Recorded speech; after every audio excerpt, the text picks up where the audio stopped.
Did you know that being bullied as a child can affect your confidence and relationships well into adulthood? How do we handle bullies in a productive way and help our kids to do so? How can we heal the damage that's been done? I've got the answers for you right here.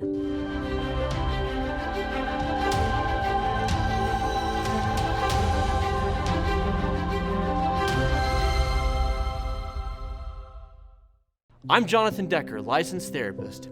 Even though I was raised by loving parents and a stable family, childhood bullies did psychological damage that I was still undoing well into my 30s. Based solely on my home life, I should have developed a secure attachment style, personal confidence, feeling safe in the world and able to make new friends. Instead, I found myself anxious about gaining acceptance, wrestling with severe insecurities and self-loathing, and desperate for belonging. I want to talk about how this happens and share a combination of research and my experience to help you help yourself and your loved ones deal with the emotional abuse of bullies. About 20% of school-aged children report being victims of bullying.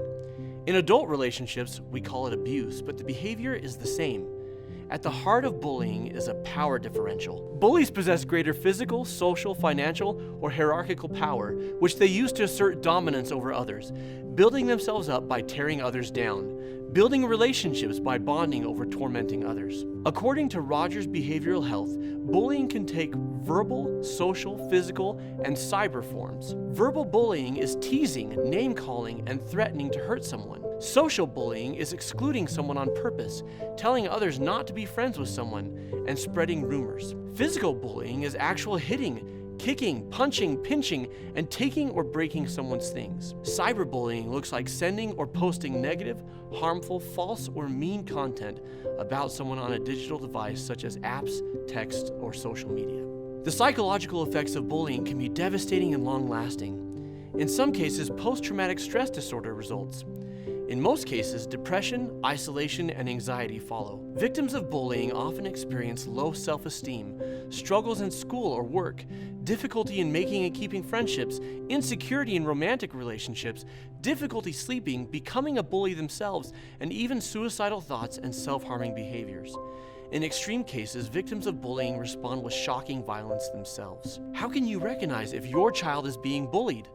According to Best Day Psychiatry, children who are bullied may come home with unexpected injuries, lost books, or damaged possessions. They may have trouble sleeping and lose interest in favorite activities. If they're afraid to enter the cafeteria at lunchtime, they may come home hungry. They might pretend illness to avoid school, affecting their academic performance. Some may avoid social interactions, while some may begin to bully others. Victims may try to cope by harming themselves or running away. What can be done to help a child who's been bullied, or an adult for that matter? The first thing is to take steps to ensure safety, working with schools and companies to create a safer work environment. Bullying should be reported with steps taken to establish and enforce consequences. Victims also benefit from relaxation exercises and stress management techniques. What helped me the most was reaching out to befriend other kids who were bullied. In creating a place of belonging for them, I also created one for myself, as we gave each other the acceptance we so greatly needed. The other thing that saved me was coming to have pity and compassion for my bullies. I came to realize that most of them were hurting from awful home lives or buried insecurity. Even when they weren't, their approach to relationships meant that they would never know the joy of true love and true friendship. This reminds me of the 2007 film adaptation of Harry Potter and the Order of the Phoenix. Our hero finds himself in a confrontation with his parents' murderer, Voldemort, an evil wizard so terrifying that people dare not say his name. Harry has dreaded this moment, which is something his adversary takes full advantage of. Voldemort possesses Harry's body, tormenting his mind with visions of death and suffering, reminding him of his failings and taunting him for being weak. It is at this point that Harry sees his friends who have come to his aid. They watch his agony with love and concern. He thinks on their experiences together, along with all the people who've ever loved him and have been kind to him. "You're the weak one," he tells his enemy.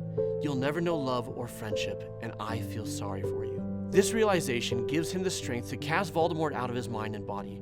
For the first time, Harry sees his nemesis not as a fearful opponent, but as a hurtful bully, as a lonely, pathetic individual whose misery causes him to lash out at others. Harry comes to pity his enemy, recognizing that cruelty and selfishness will prevent Voldemort from experiencing the joys of friendship and love. Bullies are not happy people. They are not people who have healthy relationships. Generally speaking, they are insecure, a fact they try to hide from other people and even from themselves. For these reasons, they are deserving of pity, which is not the same thing as making excuses for them or not holding them accountable for their behavior. They are often dealing with abuse and stress in their own lives. Bullies are 3 times more likely to be suffering from depression than the average person their age. Worst of all, their behavior makes it unlikely they'll benefit from healing connection or get the help that they need. Hurtful people often blame others for their behavior and attitudes. They try and make you believe that if you were better somehow, then they wouldn't be so mean. Don't believe it. Even if you change the behavior that they complain about, they tend to find something new about you to criticize. Cruelty comes from unhappiness. I'm reminded of a quote by an unknown author. Don't expect everyone to love you. Most people don't even love themselves. It's true. Self-loathing drives hurtful, critical behavior. It perpetuates the playground mentality of tearing others down to feel good about oneself.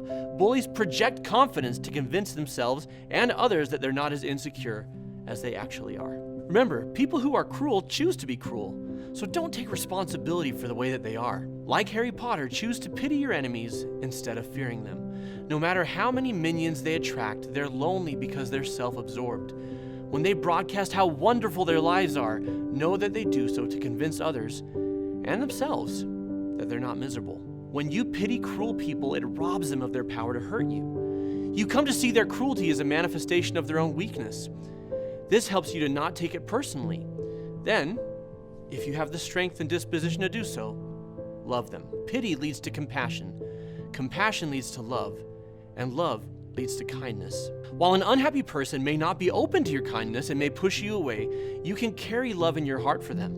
Love will allow you to rid yourself of animosity towards your enemies, which will help you to be at peace and grow in confidence. It also might soften their hearts over time. Now, I want to hear from you down below in the comments. How has bullying in your past or present affected your mental health? What has helped you to cope? How do you take the power back? Or, if you have questions for us about dealing with bullying, finding the strength to stand up or helping others to do so, let us know in the comments below and we'll gladly address them. If you enjoy what we're doing here, please hit the subscribe button and the bell so that you get our new videos. Here at Mended Light, we're invested in helping you heal yourself so that your light can shine to the world, so that you can be the happiest, best version of you.